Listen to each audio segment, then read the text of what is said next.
సర్వోన్నతుడు మహోన్నతుడు కృపాసత్య సంపూర్ణుడు అయిన పరలోకమందున్న దేవ యేసయ్య, మీ ఘనమైన నామమును బట్టి వందనాలు, స్తుతులు, స్తోత్రాలు తెలియజేస్తూ ఉన్నాము నాయన. గడిచినటువంటి దినములన్నీ మీ సజీవమైన రెక్కల చోటన మమ్మల్ని అందరినీ భద్రపరిచి ఆరోగ్యమునిచ్చి ఆయుష్నిచ్చి సజీవులు ఉన్నటువంటి దేశంలో మమ్మల్ని ఉంచిన విధానాన్ని బట్టి కృతజ్ఞతాస్తుతులు చెల్లిస్తూ ఉన్నాను.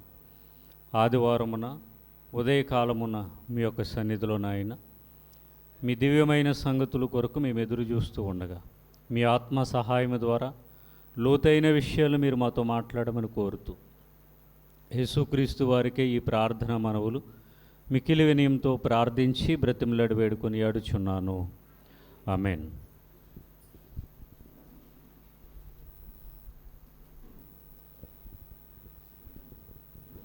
చేరువచ్చిన దేవుని పిల్లలైన మీ అందరికీ మనందరి ప్రభువును లోకరక్షకుడైన యేసుక్రీస్తు వారి ఘనమైన నామమున నా యొక్క శుభములు వందనములు తెలియజేస్తూ ఉన్నాను. దేవుడు మనలను ప్రేమించి ఆరోగ్యమునిచ్చి ఆయుష్నిచ్చి ఆయన కృపలో మనలను వర్ధిలింపజేస్తూ సజీవులుగా ఉంచిన విధానాన్ని బట్టి ఘనుడైన దేవుని నామానికే మహిమ కలుగునుగాక. ఆమేన్. ఆదివారం ఆరాధనలో మత్తయి సువార్త ధ్యానాంశంలో 12వ అధ్యాయము గడిచినటువంటి వారిని ఎంతవరకు ఆలోచించాం మనం? 41.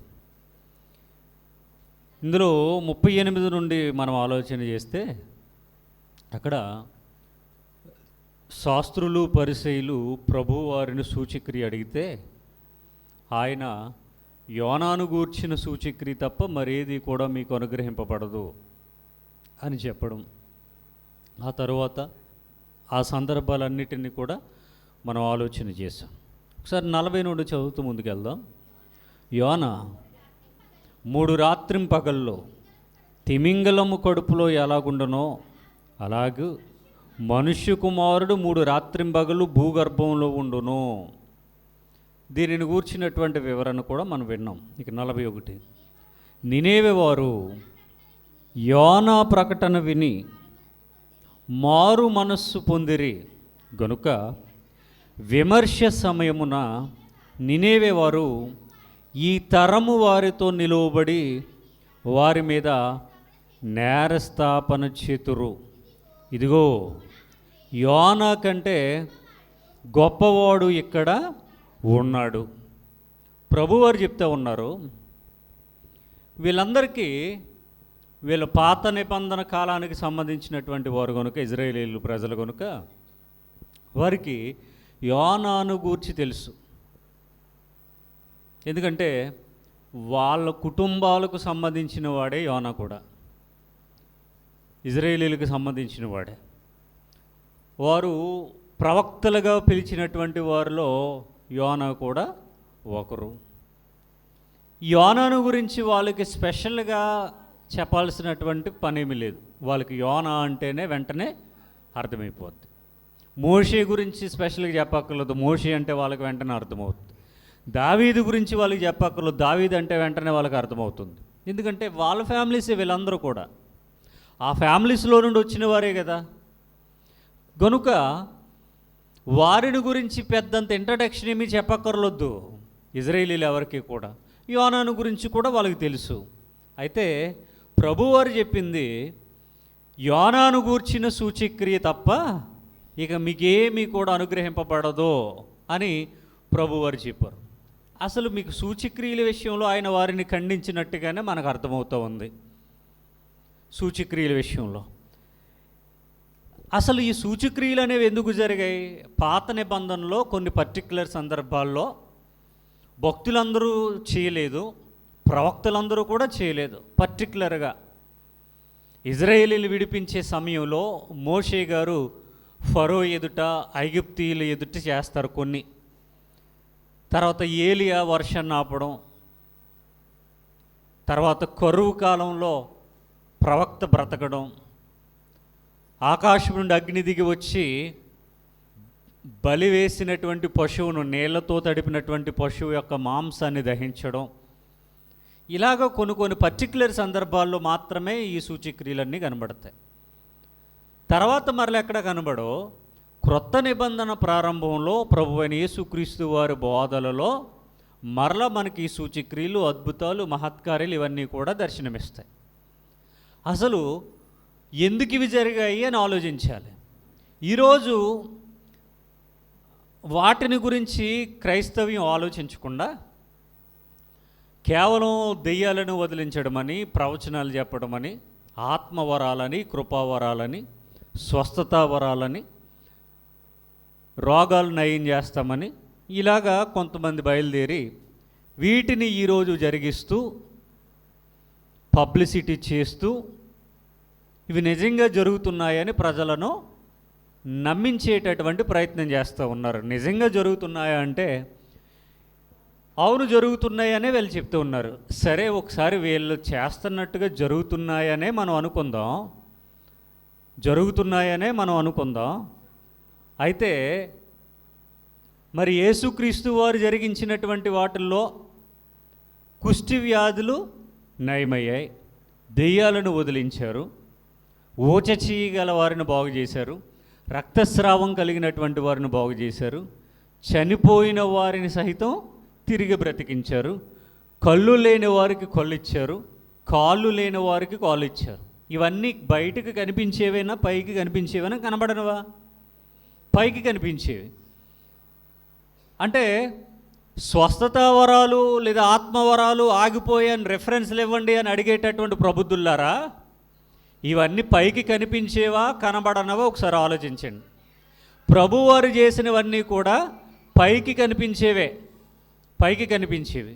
కానీ ఈరోజు ఆత్మవరాలు, కృపావరాలు అని ఎవరైతే మాట్లాడుతూ ఉన్నారో ఈ భక్తులందరూ చేసేవి పైకి కనిపించేవి చేస్తున్నారా, కనబడనివి చేస్తూ ఉన్నారా? కనబడనివి చేస్తున్నారనడానికి రుజువేముంది? రుజువేమైనా ఉంటుందా? దెయ్యం పట్టింది అన్నారు, దెయ్యం కనబడుతుందా? వదిలేసింది అన్నాడు, పట్టింది తెలియదు, వదిలేసింది తెలియదు. క్యాన్సరు అన్నారు, క్యాన్సర్ పైకి కనబడుతుందా? కనిపించదు. ఎయిడ్స్ అన్నారు, అది కనబడదు. షుగరు అన్నారు, అది కనబడదు. జ్వరము అన్నారు, అది కనబడదు. మరి చాలామంది ఇప్పటికీ కూడా ఫెరాలసిస్ స్ట్రోక్తో బాధపడుతూ అవయవాలు ఇబ్బంది పడేవారు ఉన్నారు, కుష్టి వ్యాధితో బాధపడుతూ ఉన్న వాళ్ళు కూడా ఉన్నారు. తర్వాత పోలియో వలన బాధపడేవారు కూడా, వీల్ చైర్లో ఉండేవాళ్ళు కూడా బోల్డ్ మంది ఉన్నారు. కొన్ని సందర్భాల్లో కాళ్ళు చేతులు కూడా పోగొట్టుకున్న వాళ్ళు కూడా ఉన్నారు. మరి వీళ్ళందరిని ఎందుకు స్వస్థతపరచరు? వీళ్ళు కరోనా సమయంలో అనేక మంది సేవకులే చనిపోయారు. ఈ రోజుకి కూడా అనేక సంఘాలకు సేవకులు లేరు. మరి వాళ్ళందరినీ ఎందుకు బతికించలేదు వీళ్ళు? అనేక మంది చనిపోతూనే ఉన్నారు ఇప్పటికీ కూడా. మరి వీళ్ళందరిని ఎందుకు బ్రతికించట్లేదు? వీళ్ళ రోగాలు ఎందుకు నయం చేయట్లేదు? వీళ్ళకి ఎందుకు స్వస్థత ఇవ్వట్లేదు? అనేక మందికి ఆపరేషన్లు జరిగినా కళ్ళు కనబడనటువంటి పరిస్థితుల్లో ఉన్నారు, వాళ్ళ కళ్ళు ఎందుకు ఇవ్వట్లేదు? మరి ప్రభువారు చెప్పినట్టుగా విషపూరితమైనవి కూడా తాగినా కరిచినా కూడా బ్రతుకుతారు అని కూడా వాక్యంలో ఉంది. మరి ఇవెందుకు తాగట్లేదు వీళ్ళు? పాములతో ఎందుకు, స్నేక్ బైట్ ఎందుకు కరిపించుకుని బ్రతకడం లేదు? ఇవన్నీ కూడా చేసి ఇదిగో స్వస్థతలు ఉన్నాయి, కృపావరాలు ఉన్నాయని నిరూపించుకోవాలి. మరి ఇవన్నీ ఎందుకు చేయట్లేదు? ఆనాడు ప్రభువారే కేవలం వీటి గురించి వెంబడించే వాళ్ళ విషయంలో విసుగు చెందాడు. అంతెందుకు పౌలు గారు కూడా ఆయన నడికట్లు, కర్చీఫ్లు అవి ఎవరికి తగిలినా కూడా స్వస్థత వచ్చేవి. యేసు ప్రభు వారి యొక్క వస్త్రపు చెంగు ముడితే రక్తస్రావం కలిగినటువంటి స్త్రీకి ఆ వ్యాధి నయమైంది. పౌలు గారి యొక్క నడికట్లు తగిలితే అనేకులకు స్వస్థత వచ్చింది. మరి ఈరోజు అలా ఎందుకు చేయలేకపోతూ ఉన్నారు? ఇవన్నీ పక్కన పెడదాం.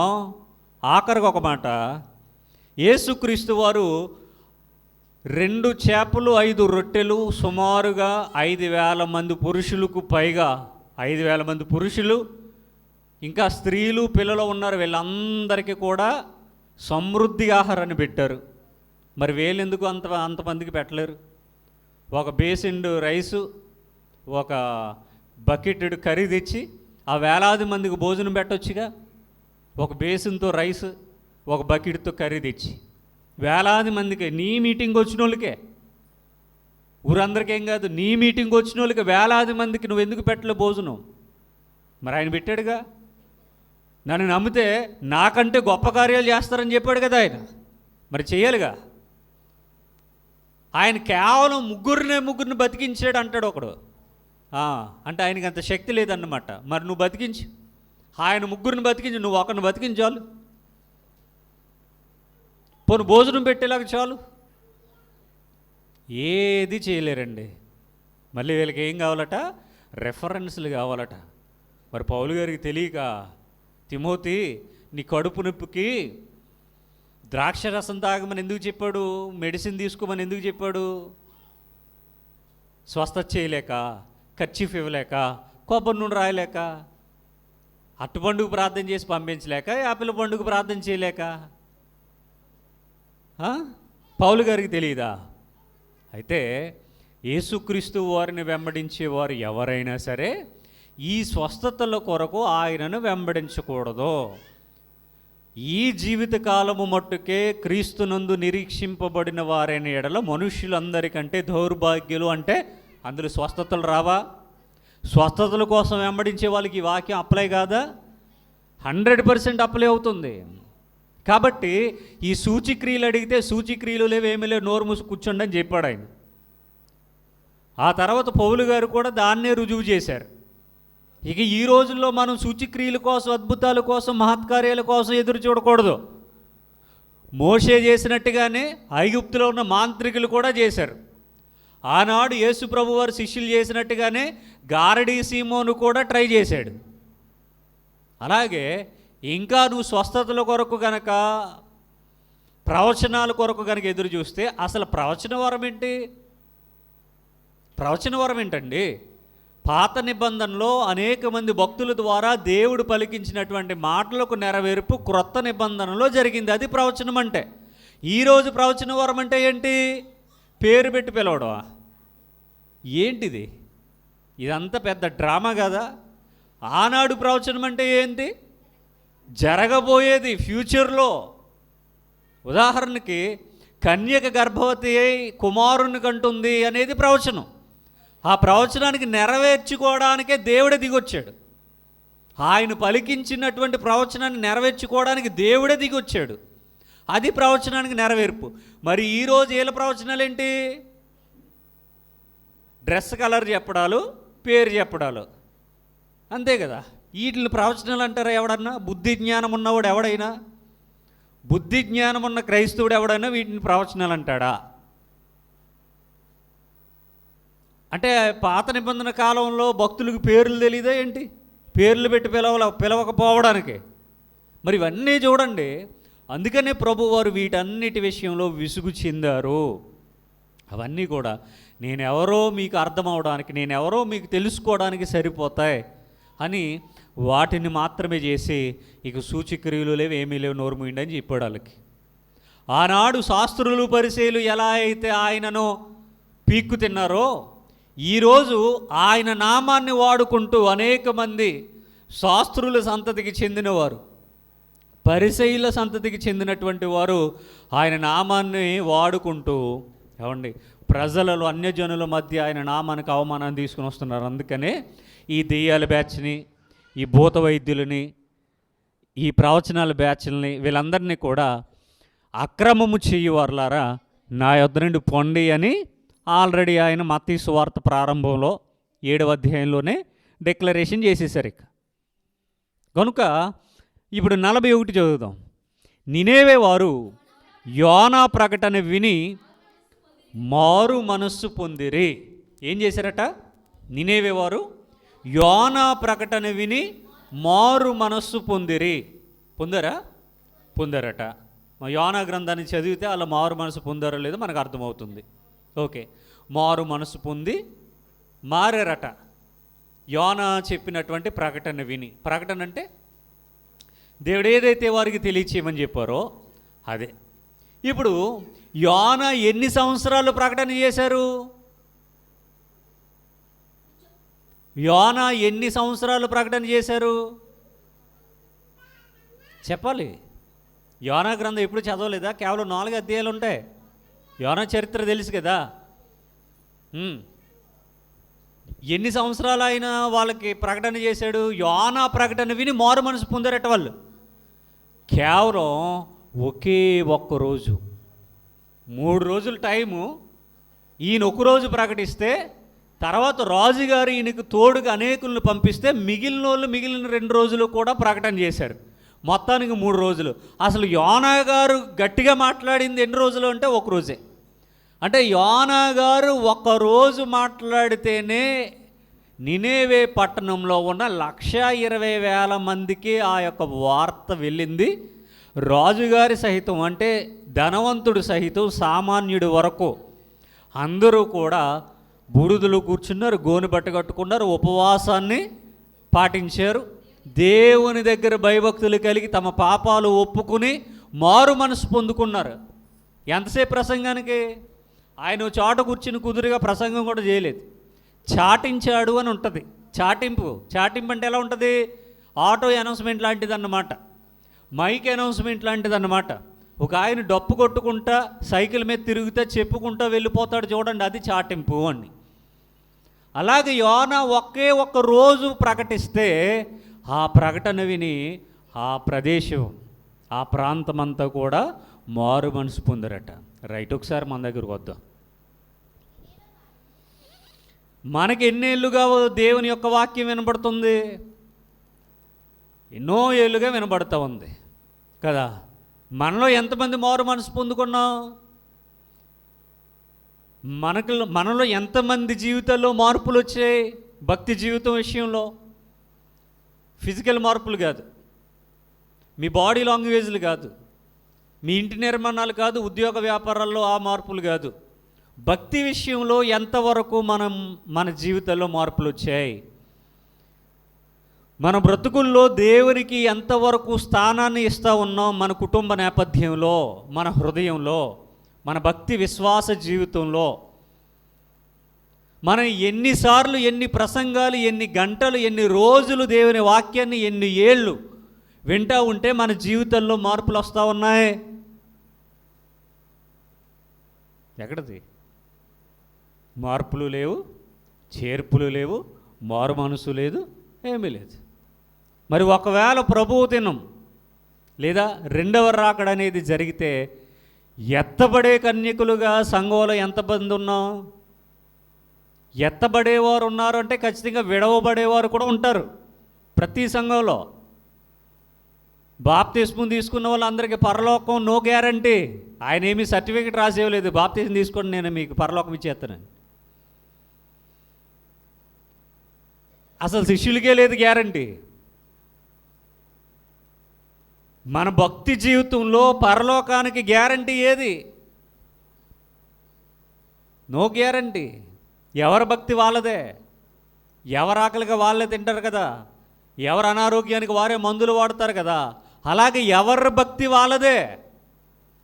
నీ భక్తి ఇంకొకరిని కాపాడదు. ఎవరి ప్రాణాలకు వాళ్ళే ఉత్తరవాదులు. కనుక వాళ్ళు ఒకరోజు ప్రకటన విని మారు మనసు పొంది వాళ్ళ ప్రాణాలు కాపాడుకున్నారు. అక్కడ మనం అదే చూస్తాం. దేవుని అడుగుతాడు యోనా, నువ్వు ఎలాంటోడు నాకు తెలుసు, అందుకని నేను రాలేదు, అటు చంపైపోయాను, వీళ్ళందరినీ చంపేస్తున్నాను, ఇప్పుడేం బతికించేస్తున్నావా అని అడుగుతాడు. అలాగా నినేవే వారు యోనా ప్రకటన విని మారు మనస్సు పొందుకున్నారట. గనుక అంటే వాళ్ళు మారారు గనుక విమర్శ సమయమున నినేవే వారు ఈ తరము వారితో నిలువబడి వారి మీద నేరస్థాపన చేతురు. గనుక అన్నాడు. గనుక అంటే ఆ సందర్భాన్ని మనం మాట్లాడుకున్నాం కదా. ఎప్పుడైతే ఆ వాక్యం మధ్యలో గనుక అయితే అనే పదాలు వచ్చాయో, కాబట్టి ఈ పదాలు వస్తే అంతకు పైన ఉన్నటువంటి సందర్భం, ఆ తర్వాత ఉన్నటువంటి సందర్భం రెండు కూడా వేరు చేయబడతాయి. ఇప్పుడు నినేవే పట్టణస్థులందరూ కూడా మారు మనసు పొందుకున్నందుకు వాళ్ళు దేవుని యొక్క కృపను పొందుకున్నారట.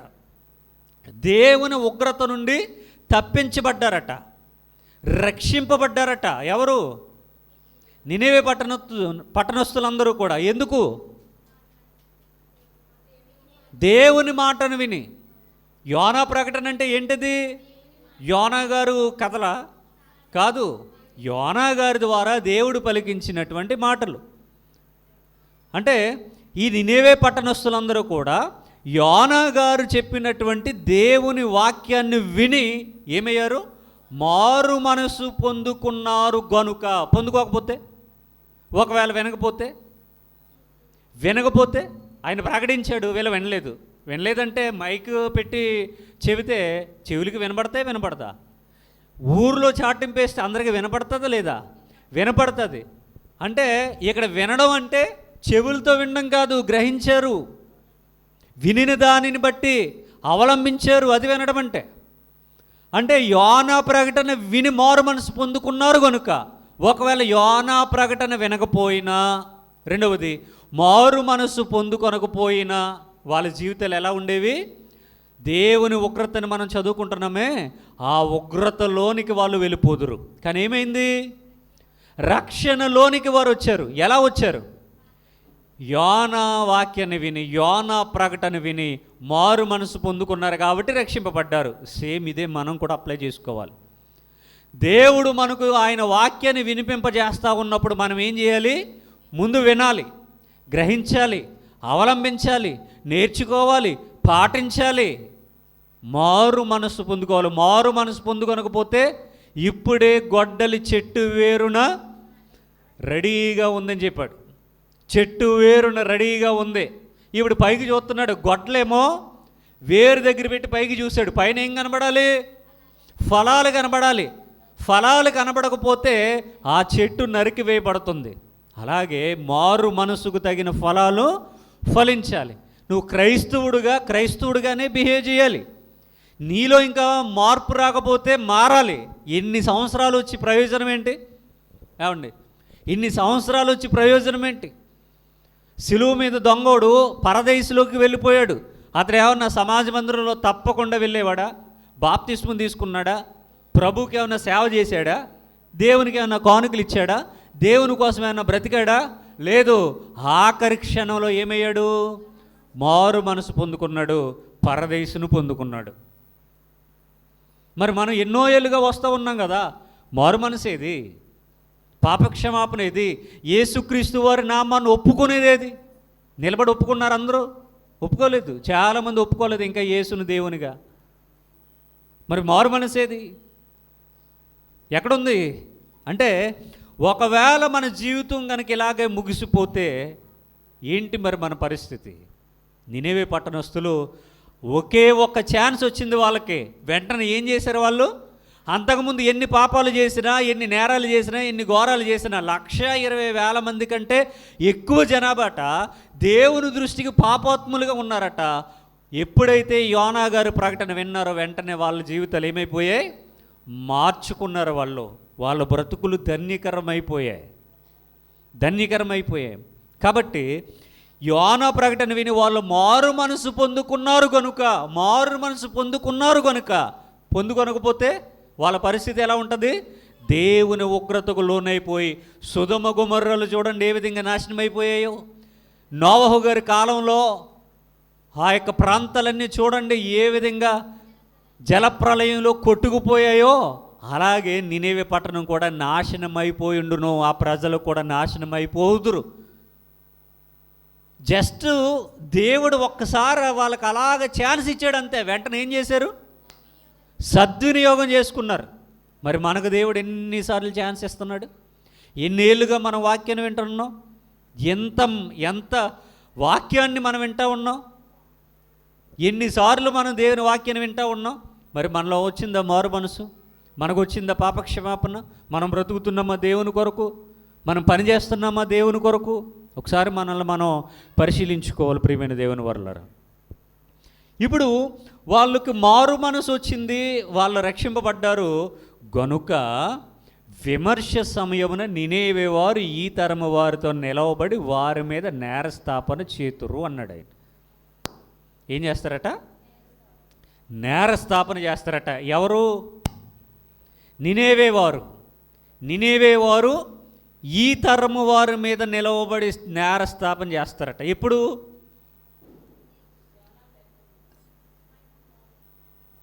ఎప్పుడు నేరస్థాపన చేస్తారు? విమర్శ సమయమునని రాశారు అక్కడ. ఫాలో అవట్లేదా? విమర్శ సమయముననగా తీర్పు దినాన. తీర్పు దినాన్ని ఏం జరుగుతుందట? నినేవే వారు ఈ తరము వారితో నిలవబడి వారి మీద నేరస్థాపన చేస్తారట. నేరస్థాపన అంటే నేరాన్ని మోపుతారట. ఎవరి మీద? ఈ తరం వారి మీద. ఏ తరం? ఎప్పుడు చదివితే ఆ తరమా? ఈ తరం అంటే అప్పుడు ఆ మాటలు చెప్పేటప్పుడు ఎవరున్నారు అక్కడ ఆ తరంలో? శాస్త్రులు, పరిసయ్యులు, సద్దుకైలు, యాజకులు, లేవీలు, పెద్దలు, ధర్మశాస్త్రోపదేశకులు, యూదులు, వీళ్ళందరూ ఉన్నారు కదా. అందరూ ఆయన వెంబడించారు కదా. ఎందుకు? ఆయన మాటలు వినేసి మారిపోవడానికా? కాదు. ఎందుకు? ఒకడికేమో చేపలు కావాలి, ఇంకొకడికేమో రొట్టె ముక్కలు కావాలి, ఒకరికేమో దెయ్యాలు వదిలిపోవాలి, ఇంకొకడికేమో స్వస్థత కావాలి, ఇంకొకడికేమో కుష్టి వ్యాధి పోవాలి. అవసరాల కోసం ఆయనను వెంబడించారు, భోజనం కోసం ఆయనను వెంబడించారు. కేవలం ఈ జీవితకాలం మట్టుకు మాత్రమే ఆయనను వెంబడించారు. ఆయన వాక్యాన్ని ఎప్పుడు కూడా సరిగా వినలేదు, అర్థం చేసుకోలేదు, ఆ జ్ఞానాన్ని నేర్చుకోలేదు. ఆయనను ఎటకారం చేశారు, ఆయనను ప్రశ్నించి బంధించాలనే ప్రయత్నం చేశారు. గనుక ఆ మారు మనసు పొందిన వారు ఈ మారు మనసు పొందని వారి మీద నేరస్థాపన చేస్తారు. ఎందుకంటే వీళ్ళకి శిక్ష రావాలంటే, ఇదిగో పలానా రోజు యోనా గారి ద్వారా మాకు ఈ మాట వినబడినప్పుడు మేము మారం.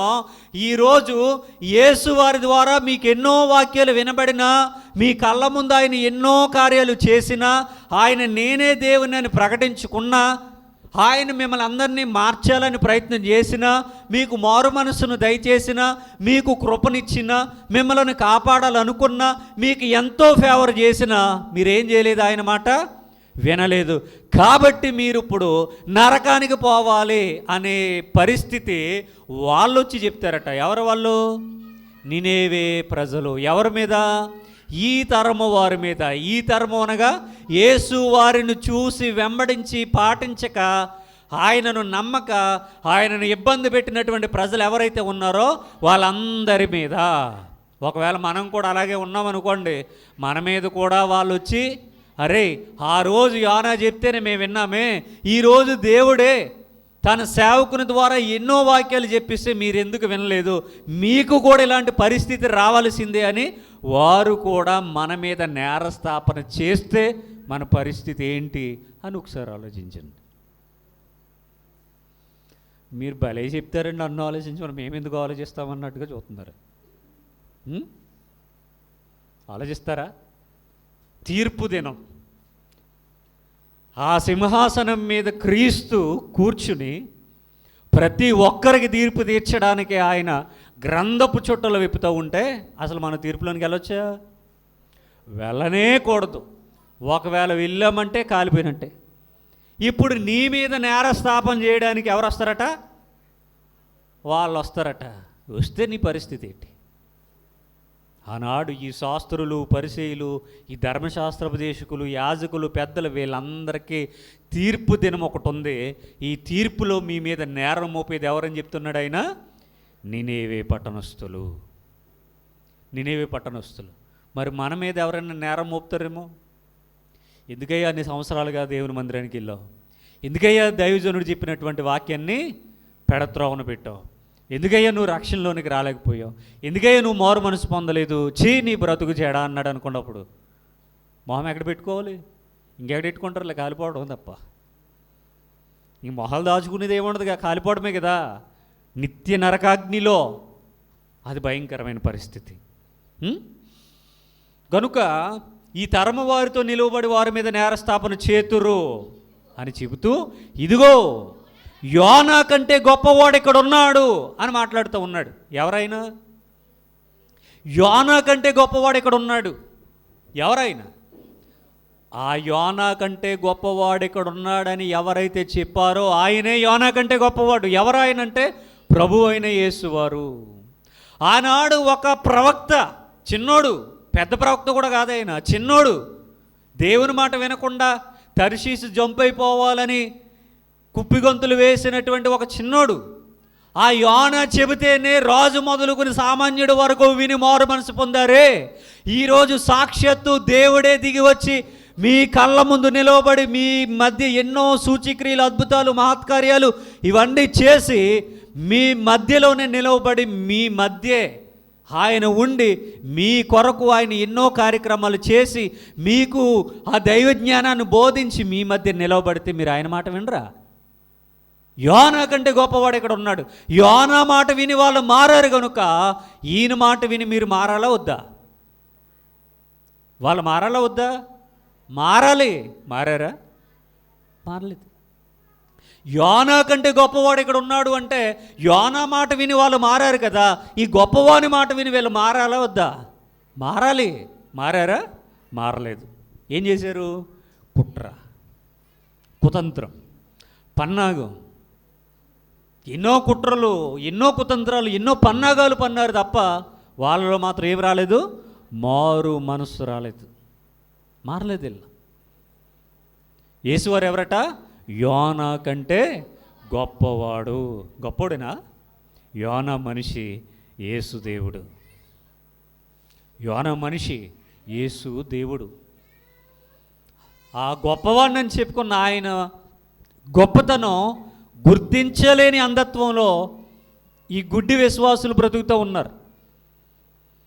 ఈరోజు కూడా శాస్త్రులు, పరిసయ్యులు, సద్దుకయ్యులు వీళ్ళందరూ ఉన్నారు. పేర్లు మారాయంతే, పద్ధతులు మారలా.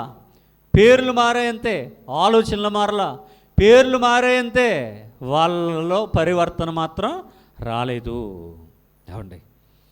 అంటే వీళ్ళందరికీ ఒకానొక రోజున బడితి పూజ కార్యక్రమాన్ని దేవుడు రెడీ చేసి ఉంచాడన్నమాట. వెళ్దామా? వెళ్ళకూడదు అక్కడికి. రైట్. 42 విమర్శ సమయమున దక్షిణ దేశపు రాణి ఈ తరము వారితో నిలవబడి వారి మీద నేరస్థాపన చేయును. ఇక్కడ నినేవే పట్టణస్తులే కాదు, తర్వాత ఇంకొక ఆవిడ కూడా వచ్చి నిలబడి నేరస్థాపన చేస్తుందట. ఎవరావిడ? దక్షిణ దేశపు రాణి. విమర్శ సమయమున. విమర్శ సమయం అంటే తీర్పు దినాన యేసుక్రీస్తు వారు సింహాసనం మీద కూర్చుని, క్రీస్తు న్యాయపీఠం అన్నాం కదా, ఆ క్రీస్తు న్యాయపీఠం మీద ఆయన కూర్చుని తీర్పు తీరుస్తూ ఉన్నటువంటి సమయంలో దానినే విమర్శ దినమన్నారు. ఆ సమయంలో దక్షిణ దేశపు రాణి వస్తుందట. దక్షిణ దేశపు రాణి ఎవరా? దక్షిణ దేశపు రాణి శాబా దేశపు రాణి. శాబా దేశపు రాణి. ఈ శాబా దేశపు రాణి ఎవరు? సొలొమోను గారు ఉన్నారా? దావీదు కుమారుడు, రాజుగారి నాయన. ఆయన మహాజ్ఞాని కదా. సామెతల గ్రంథం, ప్రసంగి గ్రంథం, పరమగీతాలు రాసిన ఆయన మహాజ్ఞాని. ఎన్నో పుస్తకాలు రాశారు. మొక్కల మీద పరిశోధనలు రాశాడు ఆయన. మొక్కల మీద ఎన్నో పరిశోధనలు చేశాడు. సూర్యుని క్రింద జరుగు ప్రతిదీ కూడా వ్యర్థమని అనుభవించి తెలుసుకుని చెప్పిన మహాగణుడు, మహామేధావి, మహాజ్ఞాని. యేసుక్రీస్తు వారు భూమి మీదకి వచ్చేంత వరకు సొలొమోను ఆయన జ్ఞానాన్ని దెబ్బ కొట్టేటటువంటి మరొక జ్ఞాని పుట్టలేదు, పుట్టబోడు అని కూడా వాక్యం చెప్పింది. అంత మహాజ్ఞాని. ఆ సొలొమోను యొక్క జ్ఞానాన్ని పరీక్షించడానికి శాబా దేశపు రాణి వచ్చింది. దక్షిణ దేశపు రాణి అన్నారు ఆవిడ్ని. శాబా దేశపు రాణి సొలొమోను యొక్క జ్ఞానాన్ని పరీక్షించడానికి వచ్చింది. ఓ పరీక్ష కూడా పెడుతుంది ఆయనకి. అప్పుడు అంటదామే, నీ గురించి నాకు తెలిసింది చాలా తక్కువ, నేను కళ్ళతో చూసింది చాలా ఎక్కువ. చెప్పారు అందరూ కూడా నీ గొప్పతనం. ఈ భూమి మీద ఉన్నటువంటి రాజుల్లో నీ అంతటోడు లేడు అంటే నేను నమ్మలేకపోయాను, ఉండలేకపోయాను, తెలుసుకోవాలని వచ్చాను. నీ జ్ఞానానికి నేను ఫిదా అయిపోయి నీ దాసోహం అయిపోయినాను గిఫ్ట్ పట్టుకొచ్చేస్తుంది. ఒకటి కాదు, చాలా బంగారాలు వజ్రాలు పట్టుకొచ్చేస్తుందండి సొలొమోను గారికి. ఒక టెస్ట్ కూడా పెడుతుందండి ఆయనకి. న్యాచురల్ ఫ్లవర్కి ఆర్టిఫిషియల్ ఫ్లవర్కి రెండింటినీ కూడా తీసుకుని వచ్చి ఆయన కళ్ళ ముందు పెట్టి దాన్ని అసలు ఎవరు కూడా కనిపెట్టలేరు మాట, అంతలాగా డిజైన్ చేయించి పట్టుకొచ్చి ఆయన కళ్ళ ముందు పెడితే ఈ రెండిటిలో ప్రకృతి సిద్ధంగా ఉన్నదేది, మ్యాన్ మేడ్ ఏది అని అడుగుతుంది.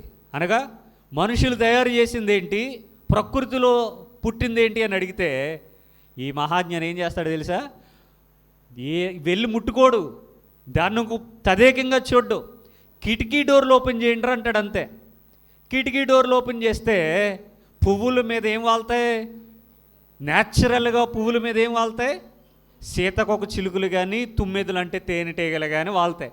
ప్లాస్టిక్ ఫ్లవర్లు ఇగో వీటిని 2-3 సంవత్సరాలు పెట్టాం, ఒక్క సీతకొక చిలుక కానీ ఒక్క తుమ్మెద కానీ వచ్చి వాలిందా? ఎందుకు వాడడం లేదు? ఇది ఆర్టిఫిషియల్, మనిషి తయారు చేసాడు ప్లాస్టిక్. ఇది దీని మీద ఏమీ వాడడం లేదు. మీరు పూలెట్టుకుని వచ్చారనుకోండి, మీ వెనకాల సీతకొక చిలుక కూడా వస్తుంది. మీ ఇంట్లో అయినా సరే తేనెటీగైనా వస్తుంది. ఎందుకు? అది న్యాచురల్గా ప్రకృతిలో పుట్టింది కనుక. అలాగే ఎప్పుడైతే కిటికీ తలుపులు ఓపెన్ చేస్తారో ప్రకృతిలో పుట్టినటువంటి సహజ సిద్ధంగా పుట్టింది దాని మీదేమో ఇవి వాళ్తాయి వచ్చి. ఆర్టిఫిషియల్గా తయారు చేసిన దాని మీదేమో ఏది రాదు, ఏది అక్కడికి దరి చేరదు. అమ్మ తెలుగో అనుకుంటుంది అప్పుడు. మనకు అలాంటి ఆలోచనలు వస్తాయా? దాన్ని సింపి, దాన్ని ముట్టుకుని, దాన్ని నలిపి ఎన్నో చేత్తం పట్టుకుని. అది సొలొమోను గారి యొక్క టాలెంట్. అదే కాదు, అంతకుముందు తీర్పు కూడా తీరుస్తాడు ఆయన. బ్రతుకున్న బిడ్డను చనిపోయిన బిడ్డ ఇద్దరు తల్లులు కొట్టుకుంటున్నారు. ఆ కొట్టుకునే సందర్భంలో ఇద్దరు కూడా రాజుగారి దగ్గరికి వెళ్తే ఒక ఆవిడంటుంది, ఈ బిడ్డను 2 ముక్కలు చేసి ఓ ముక్క దానికి ఓ ముక్క నాకు ఇచ్చి అంటుంది. ఏంటది? ఆయన చేప ముక్కలా ముక్కలు అట్టుకుని వెళ్ళిపోవడానికి. ఆ తల్లుల యొక్క మనస్తత్వాన్ని బట్టి నిజమైన తల్లి ఎవరో, కర్కసురాలు ఎవరో కనిపెట్టి ఆ నిజమైన తల్లికి ఆ బిడ్డను అప్పగిస్తాడు.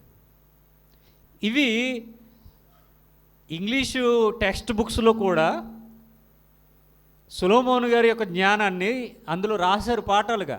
ఇప్పుడు పనికిమాలినవి అన్నీ పెడుతున్నారు కానీ టెక్స్ట్ బుక్స్లో పిల్లల పాఠాల్లో ఇంతకుముందు ఉండేవి, ఇప్పుడు లేవు, తీసేశారు. ఎందుకు? ఇప్పుడు మతోన్మాదం ఎక్కువైపోయి పిచ్చి పిచ్చి కథలన్నీ, కల్పన కథలన్నీ టెక్స్ట్ బుక్స్లో పెడుతున్నారు తప్ప ఒరిజినాలిటీ ఏమీ లేదు అందులో. రాసలీలలు కూడా పెడుతున్నారు అందులో రా కాకుండా లేళ్ళని పెట్టారు అంతే. అవి నిజానికి రాసలీలలే. అవి అవసరమా పిల్లలకి? బట్టలు ఎత్తుకుపోయాడు, అది ఎత్తుకుపోయాడు, ఇది ఎత్తుకుపోయాడు, అవన్నీ ఏంటవి? పనికిమాలిన పాఠాలు కదా. అవి ఎందుకు పిల్లలకు అవసరమా? అంటే వాళ్ళని కూడా అలా చేయమనా? అంటే వీళ్ళు అలాగా అయ్యే చేస్తారుగా, అందుకని అయ్యే పాటలు పెట్టారు మొత్తానికి. అవి లేళ్ళట, లేళ్ళ రాసలేళ్ళ. ఇక్కడ ఈ షాబా దేశపు రాణి మనకు రాజుల గ్రంథంలో ఉంటుంది. ఆ ఇన్ఫర్మేషన్ మీరు చదువుకోండి తర్వాత. విమర్శ సమయమున దక్షిణ దేశపు రాణి అనగా షాబా దేశపు రాణి ఈ తరము వారితో నిలువబడి వారి మీద నేరస్థాపన చేయును. ఎవరి మీద? శాస్త్రులు, పరిసయ్యులు, ధర్మశాస్త్రోపదేశకులు, యాజకులు, పెద్దలు, లేవీయులు, యూదులు, ఈ బ్యాచ్ ఉన్నారు కదా, వీళ్ళందరి మీద కూడా ఈ షాబా దేశపు రాణి నేరస్థాపన చేస్తుందట. ఎందుకు? ఆమె సొలొమోను జ్ఞానము వినుటకు భూమి అంతముల నుండి వచ్చెను. సొలొమోను గారి జ్ఞానాన్ని వినడానికి ఎక్కడి నుండి వచ్చిందంట? భూమి ఆఖరి అంచు చిట్ట చివరి నుండి ఎక్కడికో ఇజ్రాయేలీల దేశం యెరూషలేము ప్రయాణం చేసుకుని వచ్చిందట ఆమె. ఎందుకని? ఆ రాజుగారు ఎలాంటోడో, ఆయన జ్ఞానం ఎలాంటిదో, ఆయనకు దేవుడిచ్చినటువంటి జ్ఞానం ఎలాంటిదో పరిశీలించడానికి తెలుసుకోవడానికి వచ్చిందట. దేవుడు కూడా సామెతల గ్రంథాలు ఏం రాయించాడు తెలుసా? నీ వెండినంతా ఇచ్చేసి, నీ బంగారానంతా ఇచ్చేసి, నీ సంపాదనంతా ఇచ్చి ఏం చేయమన్నాడు? సినిమా టికెట్లు కొనుక్కోమన్నాడా? ఐఫోన్లు కొనుక్కోమన్నాడా? ఐప్యాడ్లు కొనుక్కోమన్నాడా? ల్యాప్టాప్లు కొనుక్కోమన్నాడా? టీవీలు కొనుక్కోమన్నాడా? ఫ్రిడ్జ్లు కొనుక్కోమన్నాడా? ఇల్లులు కట్టుకోమన్నాడా? బంగ్లాలు కొనుక్కోమన్నాడా? ఏం చేయమన్నాడు ఆయన? నా జ్ఞానాన్ని సంపాదించుకోమన్నాడు. ఏమిచ్చి? నీకు బంగారం ఉంటే బంగారం ఇచ్చేయి, నా జ్ఞానాన్ని సంపాదించుకో. వెండి ఉంటే వెండి ఇచ్చేయి, నా జ్ఞానాన్ని సంపాదించుకో. ఐశ్వర్యము, కీర్తి, పేరు, ప్రతిష్ట, డబ్బు, ఇల్లు ఏదున్నా సరే అది నా జ్ఞానం ముందు అది ఎందుకు పనికిరాదు. నా జ్ఞానాన్ని సంపాదించుకోవడానికి నీ ఆస్తి అంతా తరిగిపోయినా పర్వాలేదు, నా జ్ఞానం సంపాదించుకోవడానికి వాటిని అన్నిటినీ కూడా ఖర్చు చేసైనా సరే సంపాదించుకోమన్నాడు. ఆమె కూడా సొలొమోను యొక్క జ్ఞానాన్ని తెలుసుకోవడానికి. సొలొమోను గారికి జ్ఞానం ఎలా వచ్చింది? దేవుడిస్తేనే వచ్చింది. సొలొమోను గారికి దేవుడిచ్చినటువంటి జ్ఞానాన్ని తెలుసుకోవడానికి, కళ్ళతో చూడడానికి, ఆయనను చూడడానికి, ఆయన జ్ఞానాన్ని తెలుసుకోవడానికి భూమి అంతముల నుండి, అంటే శాపదేశపు రాణి, దక్షిణ దేశపు రాణి, అంటే ఎండింగ్ ఎక్కడో లాస్ట్ చిట్ట చివరన ఉన్నటువంటి దేశం నుండి ప్రయాణం చేసి సొలొమోను గారి యొక్క జ్ఞానాన్ని తెలుసుకోవడానికి వెళ్ళింది. ఖర్చు అవుద్దా? బోలెడంతా. ఎంత ఖర్చైనా పర్లేదు, నేను ఆయన్ని చూడాలి, ఆయన జ్ఞానాన్ని తెలుసుకోవాలని శాపదేశపు రాణి వచ్చిందట. కనుక ఆమె సొలొమోను జ్ఞానము వినుటకు భూమి అంతముల నుండి వచ్చెను. అంటే జ్ఞానాన్ని వినడానికి వచ్చిందట ఆమె. మరి ఆమె ఎందుకు నేరస్థాపన చేస్తుంది? అరే బడుద్దాయిలు, నేను ఎంతో దూరము నుండి దేవుడు అనుగ్రహించినటువంటి జ్ఞానాన్ని చూడడానికి ఎన్నో లక్షల రూపాయలు ఖర్చు చేసుకుని సొలొమోను గారికి దేవుడు ఇచ్చినటువంటి జ్ఞానం తెలుసుకోవడానికి వచ్చాను. కానీ మీరు మీ ఎదుటే దేవుడే పరలోకం నుండి దిగి వచ్చి, అంటాం కదా దైవం మనుష్య రూపేనా, అంటే దేవుడే మానవ రూపంలో మీ కళ్ళ ముందు కనబడి మీ మధ్య కోపరం ఉండి అద్భుతాలు, సూచిక్రియలు, మహత్కార్యాలు అవి ఇవి ఎన్నో చేసి, ఎన్నో మాటలు బోధించి, బోధకుడా ఎన్నో మాటలు మీకు బోధించి మిమ్మల్ని సన్మార్గంలో నడిపించే ప్రయత్నం చేసి మీ కళ్ళ ముందు ఉంటే ఆయన మాటలు మీరు వినలేదంటే మీరు ఎవరు అసలు? మీకంటే పనికి మాలిన వాళ్ళు ఎవరన్నా ఉంటారా అసలు? నేను కేవలం ఒక మనిషి జ్ఞానాన్ని తెలుసుకోవడానికే భూమి అంతముల నుండి యెరూషలేము ఎక్కడో ఉంది. ఎక్కడ? ప్రపంచ నడిబొడ్డున ఉంది. ప్రపంచ నడిబొడ్డున అంత దూరం ప్రయాణం చేసి వచ్చానే. అరే మీకేం పోయే కాలం వచ్చిందిరా, మీ కళ్ళ ముందుండి ఆయన అన్నీ చెప్తే ఎందుకు వినలేదురా అని అడుగుతుందట ఆమె. విమర్శ సమయమున దక్షిణ దేశపు రాణి మీ మీద నేరస్థాపన చేయును అంటే చేస్తుందని చేయదనా? చేస్తుందని. ఈ మాటలు చెప్పినా వీళ్ళకి ఏం రాలేదు? బుద్ధి రాలేదు వీళ్ళకి. బుద్ధి లేని అడ్డగాడిదలు ఇవన్నీ కూడా. ఏవి ఉన్నారుగా శాస్త్రులు, పరిసయ్యులు, ఈ బ్యాచ్ అందరూ కూడా బుద్ధి లేని అడ్డగాడిదలు. వీళ్ళకి తెలియదా తమ సమస్తాన్ని ఇచ్చి దేవుని జ్ఞానాన్ని సంపాదించుకోవాలని? అన్నీ తెలుసు. ఇక్కడ పాత నిబంధన ఎందుకు తెలియదు? అన్నీ తెలుసు. సొలొమోను గురించి తెలియదు ఏంటి? తెలుసు. ఏమండి, ఆమె సొలొమోను జ్ఞానం వినుటకు భూమి అంతముల నుండి వచ్చెను. ఇదిగో సొలొమోను కంటే గొప్పవాడు ఇక్కడ ఉన్నాడు. ఇక్కడ ఉన్నవాడు ఎవరట? సొలొమోను కంటే గొప్పవాడు. యోనా కంటే గొప్పవాడు, సొలొమోను కంటే గొప్పవాడు. మీకు క్రీస్తు బోధల సారాంశ శీర్షికలో ఈ అంశాన్ని కూడా మాట్లాడడం ఒకసారి రెఫర్ చేయండి. ఎప్పుడో చెప్పేశాను 3-4 సంవత్సరాల క్రితం. యోనా కంటే గొప్పవాడు. యోనా మనిషి. ఆయన బ్రతికుండి తిమింగలం కడుపులో ఉండి మరల బయటకు వచ్చాడు. ఈయన చనిపోయి భూగర్భంలో నుండి బయటకు వచ్చాడు. యోనా కంటే గొప్పవాడు. సొలొమోను కంటే గొప్పవాడు. అసలు సొలొమోనుకి జ్ఞానాన్ని ఇచ్చిందే నేను, అంటే యేసు. ఇప్పుడు సొలొమోనుకి జ్ఞానం ఇచ్చిన దేవుడు, జ్ఞానానికి రూపమైనటువంటి దేవుడు భూమి మీదకి వచ్చి నడుస్తూ ఉన్నాడు. జ్ఞానం నడుస్తూ ఉంది భూమి మీద. ఈ జ్ఞానాన్ని చూసి వీళ్ళకి ఏం రావట్లేదు? బుద్ధి జ్ఞానం రావట్లేదు. వీళ్ళకి బుద్ధి రావట్లేదు. అందుకని ఆయన అంటాడు, బుద్ధి జ్ఞానములు సర్వసంపదలు నాయందే గుప్తములై ఉన్నవే, మీకు కావాలి తెస్తానన్నాడు. అడిగారు ఎప్పుడైనా? అడిగారా? బైబిల్ చదువు రమ్మంటున్నాను. దేవా, ఆయనేమో ప్రతి వారం చదువుకుని రమ్మంటున్నాడు. మేము చదివితేనే మాకు ఏం అర్థం అవ్వట్లేదు, మాకు కొంచెం బుద్ధి ఓ 1/2 కేజీ బుద్ధి, ఓ 30 కేజీ జ్ఞానం ఇవి ప్రభు అని అడిగారా? అడిగారా? అడగరు. కిరాణా సరుకులు కావాలంటే అడుగుతారు దేవుణ్ణి. అది కేజీ బ్రోవా, ఇది 1/2 కేజీ బ్రోవా, పట్టుకొచ్చే బ్రోవా, తెచ్చే బ్రోవా, ఇచ్చే బ్రోవా అని అన్నీ అడుగుతారు. ఏది అడగరు? ఆయన అడగమన్నది మాత్రం అడగరు. ఒరే వద్దురా నాయన అన్నవి మాత్రం అడుగుతారు కదా. మనిషి నైజం ఇది. ఇప్పుడు జ్ఞానం వీళ్ళ కళ్ళ ముందు ఉంది, వీళ్ళ మధ్య నడుస్తూ ఉంది, వీళ్ళతో మాట్లాడుతూ ఉంది. కానీ వీళ్ళకి ఏం రావట్లేదు. ఆ జ్ఞానాన్ని చూసి పిచ్చి ప్రశ్నలు అడుగుతున్నారు తప్ప ఆ జ్ఞానాన్ని తెలుసుకునే ప్రయత్నం అయితే వీళ్ళు చేయడం లేదు. అందుకనే ఆ దేవుని జ్ఞానాన్ని తెలుసుకోవడానికి నేను భూమి అంతముల నుండి వచ్చానయ్యా, కానీ మీ కళ్ళ ముందు ఉన్నటువంటి దేవుని జ్ఞానాన్ని మీరు తెలుసుకోలేకపోయారే అని దక్షిణ దేశపు రాణి విమర్శ సమయమున నేరస్థాపన చేస్తుందట వీళ్ళందరి మీద. మన మీద చెప్తే ఏంటి పరిస్థితి? మాకు ఆ రోజు ఎవడు చెప్పేవాళ్ళు లేక దేవుని గురించి తెలియలేదు, మీకు ఇంతలా చెప్పినా మీరు వినలేదు అంటే మిమ్మల్ని ఏమనాలి అని. ఒకవేళ మన మీద కూడా అలాంటి వాళ్ళు ఎవరైనా గనక నేరస్థాపన చేస్తే మన పరిస్థితి ఏంటి? మేము చూసుకుంటాం అంటారా? వెరీ గుడ్, చూసుకుందరు. కానీ ఆమె సొలొమోను జ్ఞానము వినుటకు భూమి అంతముల నుండి వచ్చింది కదా.